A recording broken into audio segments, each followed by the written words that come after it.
à Mouja dans le territoire de Nyiragongo. Et comme vous le voyez ici, c'est la montagne de Mouja. Et de loin là-bas, c'est le volcan Nyiragongo, le majestueux Nyiragongo. Et comme vous le voyez ici, c'est une grotte, si je peux le dire ainsi, vers le territoire, le groupement de Mouja. C'est vraiment une merveille. Merci beaucoup, Naba Congolais Nyonso Obasali Kolanda Biso. Confusion totale entre la France et les États-Unis d'Amérique.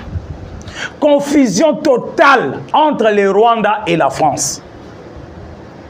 Et bakwei na mutambu ya République démocratique du Congo banani ba français. Bolanda émission. Bolanda émission na ebisibino bokota nanu ebele bokota po lelo na yena esengo makasi ya koyebisa ba Congolais ce qui se passe. To yebisaki bino ba français ba kokoka makambo yo te. Guerre ba français ba bandi emonani siko na miso ba français ba bandaki ko gagner biso na bitumba. Bazo ya kobatama. Tozo yeba te ke bango nde basa à la base de ce qui se passe. Mais tala lelo te découvrir bangwa babandi kolela.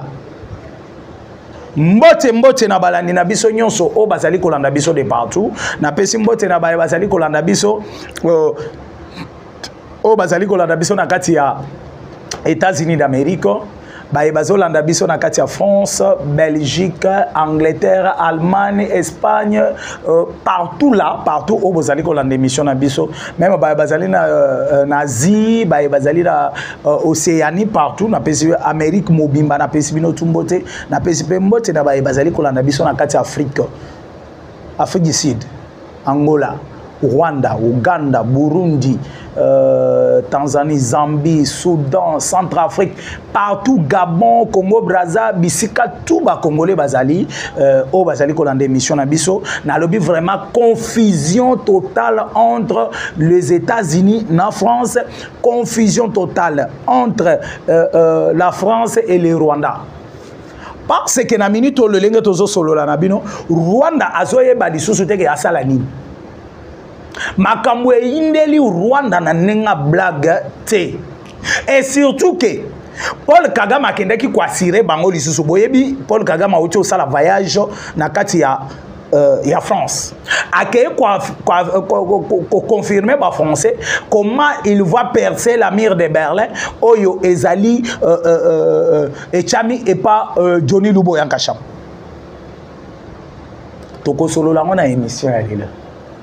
Pe bokoyeba messe noire o esalami na roi na Uganda banani ba participer et pe messe wana esalami ponani bokoyeba on émission na biso kaka ya lelo émission lelo ezala makambo ebele ya kitoko o toko solola na bino pe bokoyeba réunion ya obachange na Moïse Katumbi ba participer na banani décision oyo bango bazui na réunion na ezanini et c'est quoi les plans Mbote na balandi na biso nyonso awa bande konanga na ebisi bino ke réunion esalami na kati ya Rwanda et ya Uganda plutôt. Ba participa na réunion ezali banani tomoni na kati ya réunion Katumbi Moïse. Tomoni na kati ya réunion Kabila Joseph. Tomoni na kati ya réunion Corneille Nanga. Kati ya réunion Paul Kagame.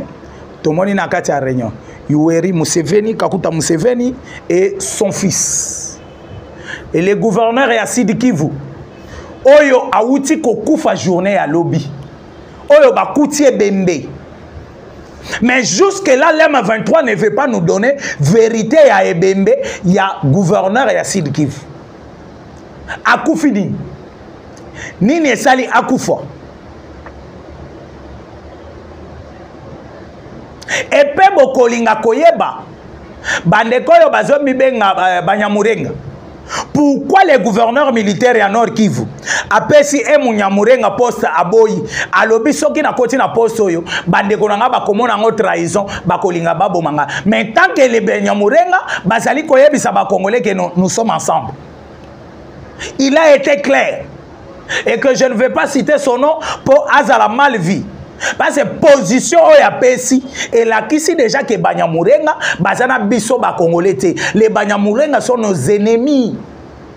Comment bakoki kopesa mutu poste et pas gouverneur militaire a sali cabinet nae a che mutu ayebise non lolenge naza Munyamourenga soki na koti na kati ya gouvernement oyo on va me tuer. Ah oui. Oh, donc cela veut dire que même bao basawa na kati ya gouvernement biso sont des traîtres. Sont des traîtres. Tokoye bana émission. Émission elle est ça polele pe ma révélation et kobima ebele makasi. Kabila bakoti na réunion na Uganda. Réunion na basali eza ya nini? Bandeko bola ike na no émission na bino. Bola ike na no bweme boza lebele. Po makambo yo lelo vraiment na zoloba wa na lobi ekozala moto. Na lobi makambo na zoloba ekozala somo. Kabila bakoti na réunion. Boyeme na émission, boyeme émission. Bon commenter émission na bino et surtout ba commentaire na bino na lingango makasi. Bon commenter ba émission.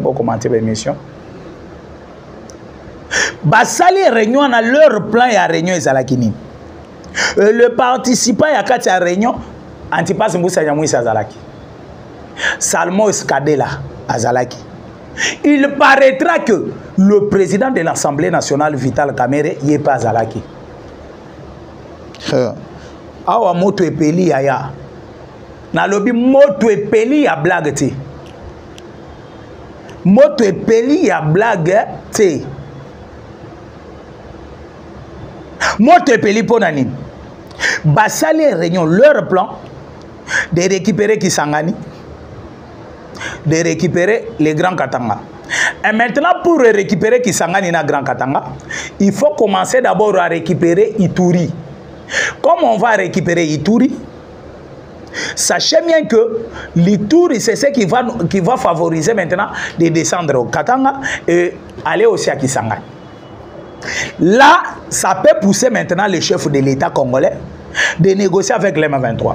Parce que demande à Kamerhe tout le temps, et Zalakaya qu'on négocie avec l'M23. À Kenda, na Bunagana, Azonga a proposé à chef de l'État de négocier avec l'M23. Awa Goma est tombé. Kamerhe a outil koloba bien que il faut négocier avec l'M23. D'ailleurs, négocier avec l'M23, c'est à côté Kambogate. Maloba Vital Kamerhe à l'Assemblée nationale, des vidéos sont là.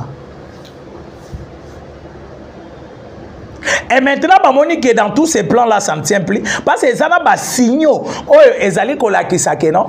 Le lenga bazali ko soupçonner le président de l'Assemblée nationale que azalaki pe kuna. Azalaki na réunion na bango. Ou bien azalaki te. Na circonstance nini. Oyo Kamerhe akendelaki na Uganda lobi akenda na yoki balobi akenda na Uganda pour chercher la paix entre l'homme. Mais pourquoi aller na Uganda na moment oyo Kabila bazakuna banani bazakuna. Donc l'invitation est tombée que au moment batwana bazalaki wana. Et la pango depuis le président de l'Assemblée nationale est allé chercher la paix. Pango ekoti déjà na village ni. Et quand déjà dans le territoire ni en Nord Kivu, tout comme un Sud Kivu, Oyo, PC côté déjà, tout le monde qui paye en Oyo. Tout le monde qui paye en Oyo. Paye cause à la paix, ceux qui va congolais va vendre na kimia. Paye cause à la kaka na minoko. Ce qui paie Zali, il fallait que les Congolais basent en paix en tout. Parce que c'est lui qui a volé l'argent des Congolais. Moutoussoka Ibi Moutumbongo. Et ça pour appeler ça y est qui me pour troubler. Et c'est pour troubler Oyo Ibi. Mais Matata a volé l'argent des Congolais. L'argent des Congolais est volé par Matata Mpogno. Mais comment Kamerhe est en train de protéger Matata Mpogno? Si c'est vrai que Kamerhe aime la paix pour la République démocratique du Congo, il faut laisser Matata à Kendeko Samba. Il faut Matata Samba.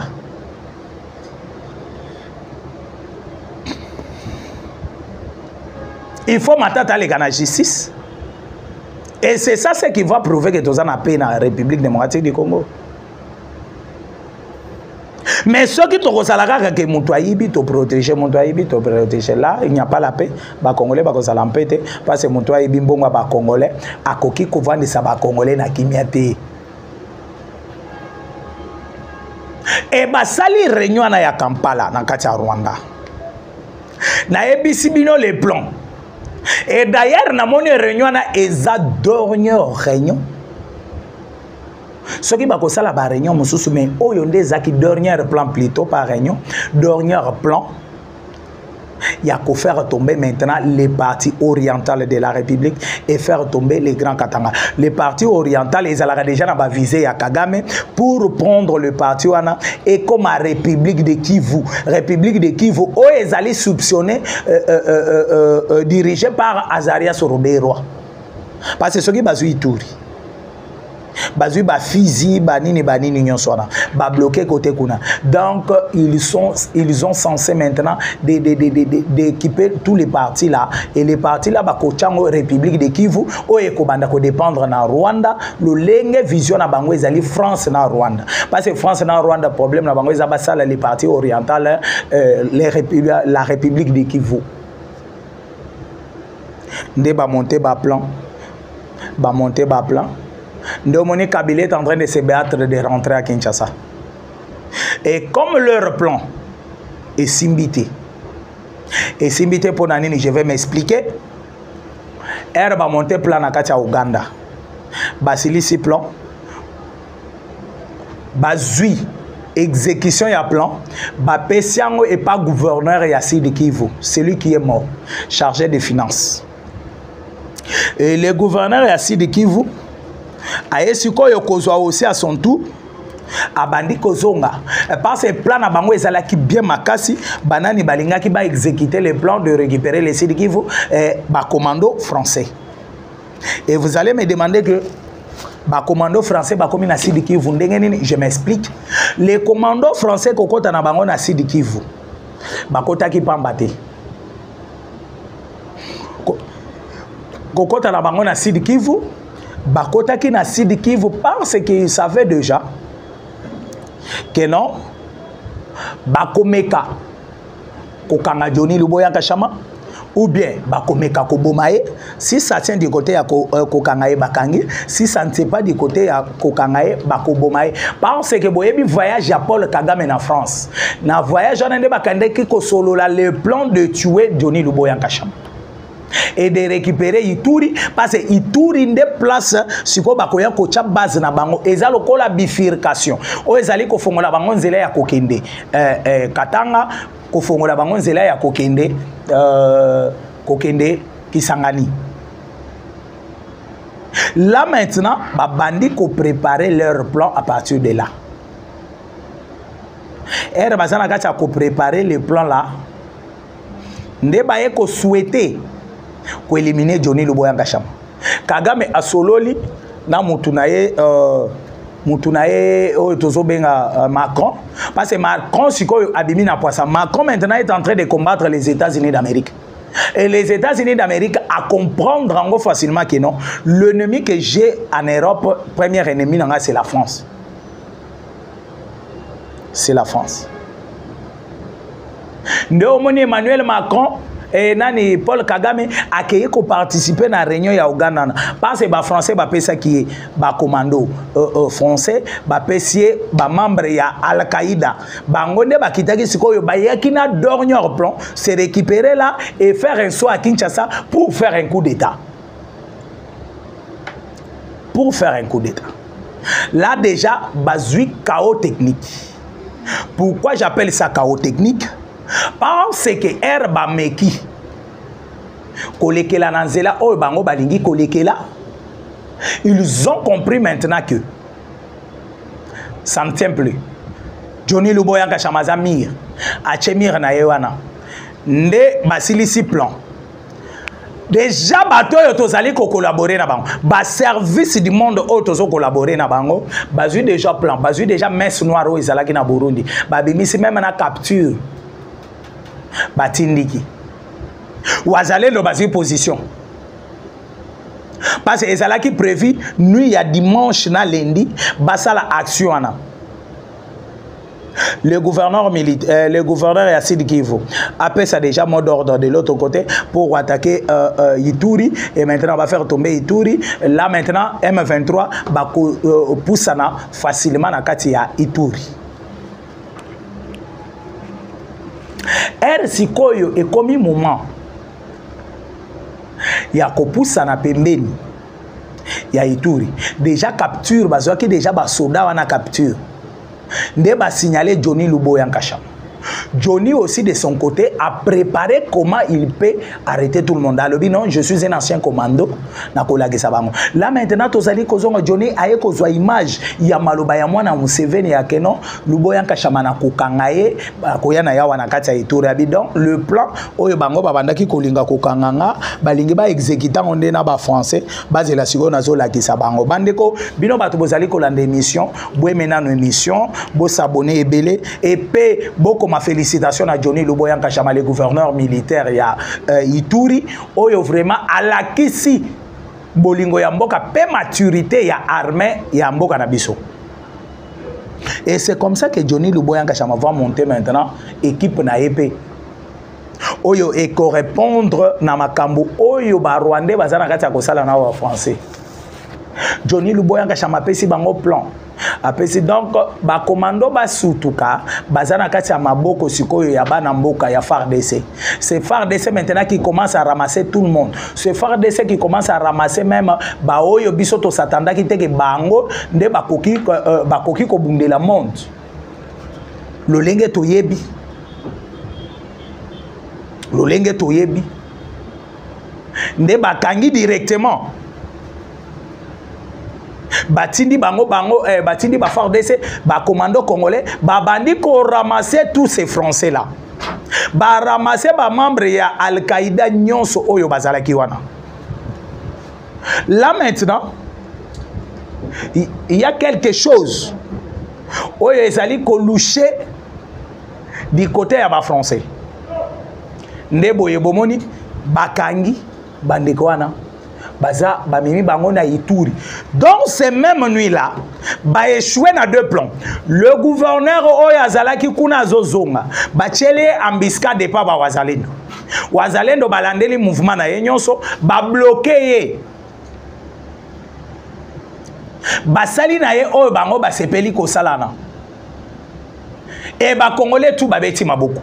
Ba sepeli ba lobi on ne pensait pas que Batoyo. Waneza message fort. Ya wazalendo. Waneza message fort. Ya notre comment on appelle notre gouverneur notre général autoproclamé Yakotumba et pas bandeko wana. Parce que bango babandaki kozwa comme si wazalendo baza bana mike wazalendo baza basodate wazalendo bakoki komene ndeko na ba garde corps ya gouverneur bazui tante oyeko yoka mbala moko ba Rwandais babimisi message oh non moi si na ye empoisonnaki c'est faux bazo yoka soni ya ko annoncer na face du monde que non wazalendo bacheli biso embuscade babomeli biso gouverneur. Bazoyo kasoni ya kolakisa na face du monde geno peuple congolais baza fort na o baza na kati ya kosala. Voilà comment le gouverneur en a koufi. Et puis na résidence na ya komaki ata résidence te biseka ba yeko déposer bembe oh non ba kuti ya koufi na résidence c'est faux. On comprend maintenant que les plans oyo basango ba montaki pour aller rencontrer les wazalendo et zalaki pour faire passer maintenant les plans là. Parce que koto bakangi ba français, koto ba bomi gouverneur. Et ba français ça ba preuve o to za na ngo pisiko na face du monde. Parce que ba américain ba zui sikoyo ba photo na bango, ba image na bango, ba tuni France o ba za banani. Parce que oyebisa ki biso makambo Afrique yo za lisusu kuna te. Ndeko nazolo ba façon makambo ezo kendela, la France risque de finir mal avec les États-Unis d'Amérique pour na dossier ya République démocratique du Congo. Na yebisa ki bino déjà ba société ya ba bras droit ebele ya Donald Trump baza déjà na Congo. Elon Musk, Bloomberg, Metal si c'est quoi ici? Société à M. Eric Prince, pena ancien président américain, baza déjà wana kati ya République démocratique du Congo. Baza na kati ya koluka bisika nini ba ko planter sikoyo ba usine na bango. pour na kobanda misala o eza normal pour na mboka na biso. Et maintenant vous trouverez que na kati ya makambo na ezo salema batu baza la base bazaka ba oyo bazo baluka de façon que masolo esimbate en République démocratique du Congo. Et Katumbi ndenge tozo solo la rabino boy. Katumbi pe bazaki na réunion na o ba change. Mais pourquoi Kabila zala qui pas au ba change? Katumbi azongi les choses pas au ba change. Je vais vous dire ça. Les lois na bombe la bino et le côté. Katumbi pas au ba change ke au salami.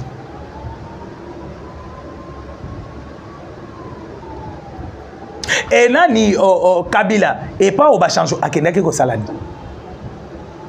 Les plans n'ont pas tenu avec Kabila. Et maintenant, ça change, c'est Katumbi. Parce que Kokende ya Kabila, Koluka Oba change, et là qui n'a pas comprendre que les gens qui font ça, il y a qu'à distraire l'opinion publique. Rentrer maintenant, faire un deuxième plan, et leur dernier plan, pour laisser les commandos français ba exécuter mission na bango na Ituri pour ebimano Kabila zala kiawa d'ailleurs azoluka koma kozonga na Congo ce qui s'est passé na Ituri Kabila yebi angote Kabila comme atika nano kokima ba dossier ezali bandeko na ngai na lobia ba dossier ezali ba dossier oyo ko cha Kabila mal à l'aise ba dossier yo kosala ke Kabila lisusu na mboko ya yate parce que Kabila sana kati ya kolela kaka humilité na ebalongo la humilité te awa tozo solola na bino na zo yebisa bino ke Katumbi balobi acha lisusu matambe na ye aux États-Unis d'Amérique te parce que ba américain ba ye ko comprendre que non ba français bazana bato bazo utiliser na kati ya makambo na bango bazo utiliser Moïse Katumbi bazo utiliser ba msusu na ko citer na noter parce que bazana kati ya ba institution ya mboka baza utilisé par la France bazo utiliser tala bato msusu ba komaki lokwa na mboko lokwa soso no keli mbula mais aujourd'hui ils ont la facilité ya ko telema kobanda kobundisa mboka oyo epesi bango ata souffle po bazonga batu lelo eza grâce ya République démocratique du Congo. Mais aujourd'hui bazana kati ya kobundisa République démocratique du Congo spirituellement et physiquement. Bolandi communicateur moko ya INC.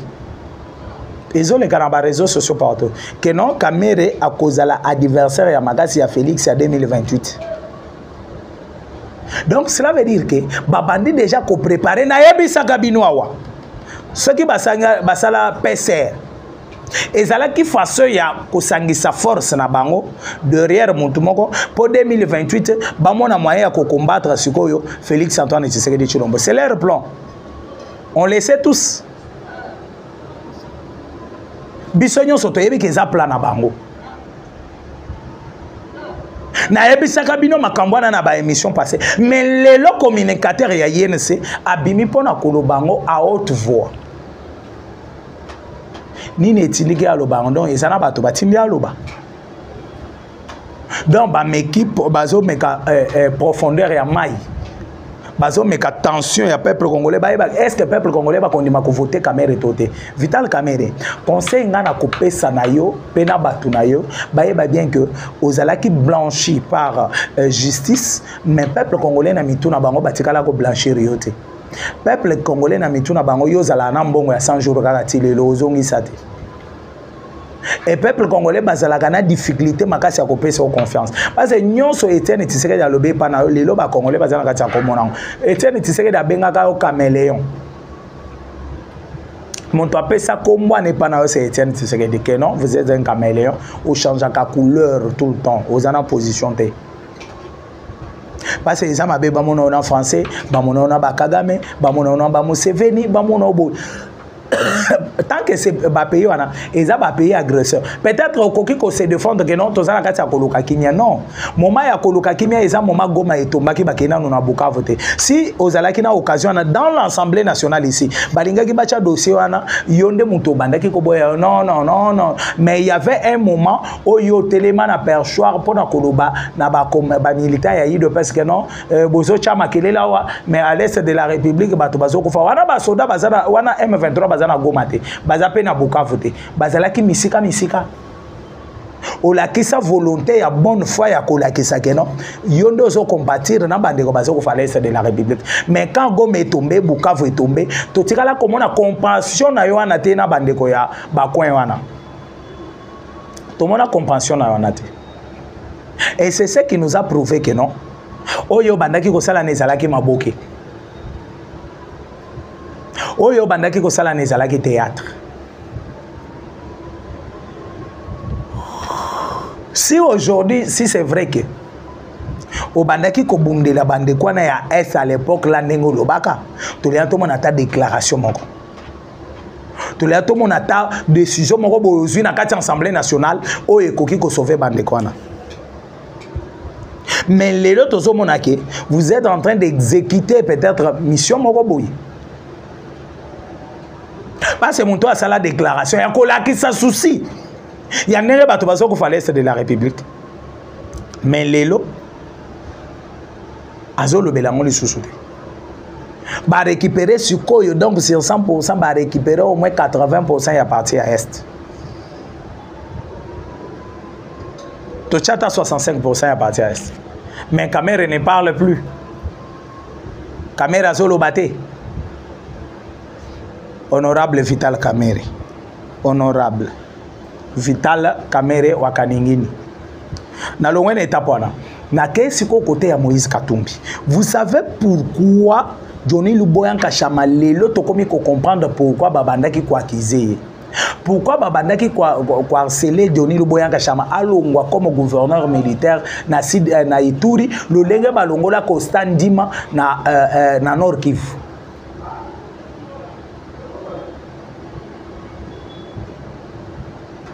Lolenge balongola constant dimana Sud Kivu. Awa tozo solo la nabino. Awa tozo solo la nabino na ebisi bino bien que ezaya ko yinde la bango parce que basatandaki que Johnny Luboya Nkashama va tomber facilement. Et fait kaka ya kokanga batwana. Bamoni le plan ou bien kabalo bakendaki kosala na pas au bachanjo et kosi mate na ki bamsusu balobi ezalaki na Belgique bamsusu balobi non ezalaki na nini parce que Katumbi na minute azana na Belgique azana kati ya koluka passeport diplomatique bako pesa passeport diplomatique et pas nani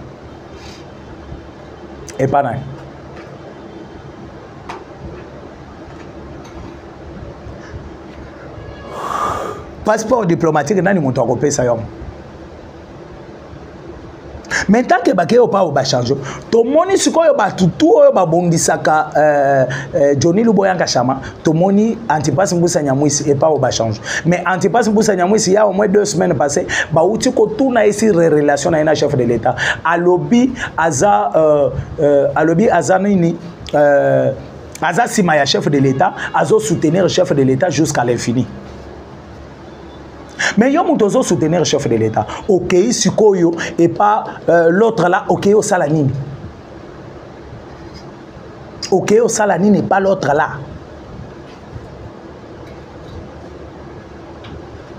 Ok au salanine et naba Katumbi. Au sangani na bango pona ko salanine.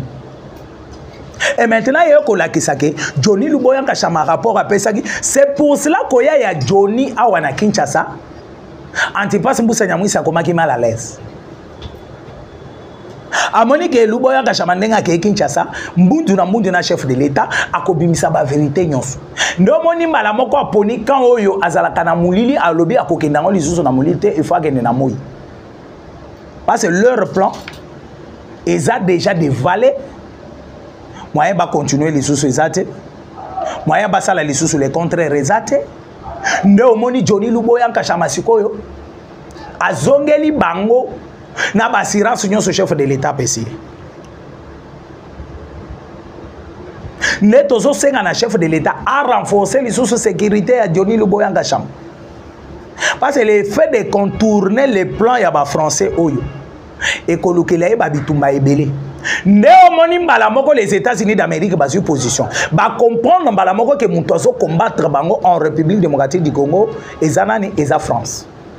Lolenge eza France muto azo combattre bango nde omoni basu décision sikoyo ya kotindika ba commando. Omoni lobi na Kisangani ba commando ba kitie belé. Et une partie va se diriger vers Ituri, une autre partie va Tikali na Kisangani. Et là maintenant c'est on a blindé les sous les murs oyo ba tchelaki bangwana. Moi est-ce qu'on va traverser mur wana ezate. Wana libela na libela. Oyo kakabalu babalo bakaka shidi ne kashidi. Ba ko traverser ngote. Et comme li bango mugulu. Johnny Luboyanga Chama lui seul bo katisakite. Bo katisakite. À lui seul, Bokati Sagite. Et aujourd'hui, Bozana Katia Koluka par quel moyen Bokati sa. Eko Simbate. Eko Simbate. Mes chers amis, je pense très bien que tous ceux qui sont déjà dans cette émission Nabiso, et là qu'on a l'inga qui n'a pas bino, bino bato Bozana Katia Kolanda. Il faut faire attention, et surtout nos frères du Grand Katanga. Il faut faire beaucoup d'attention parce que le plan de M23, c'est venir maintenant siéger les Grands Katanga.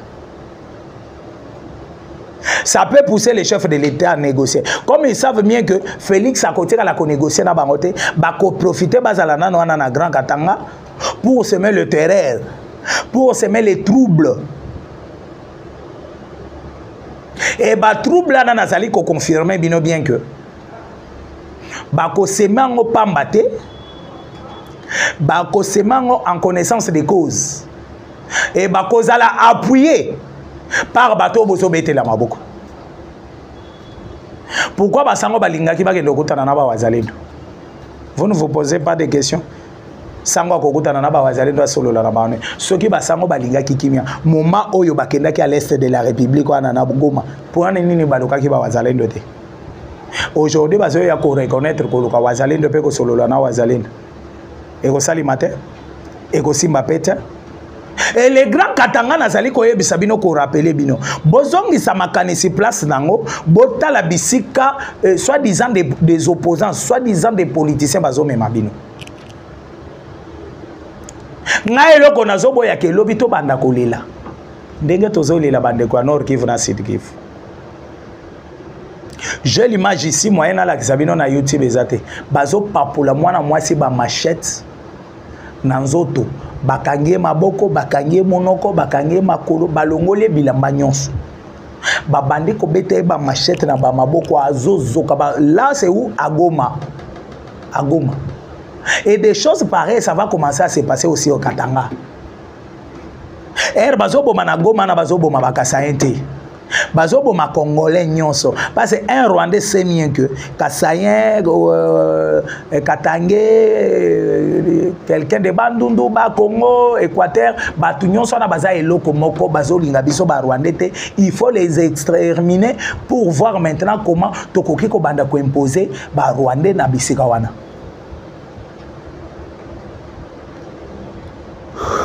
Et le lega tozo solo la nabino nazo yebisa bino ke tous ces bêtises-là, c'est fini pour aujourd'hui.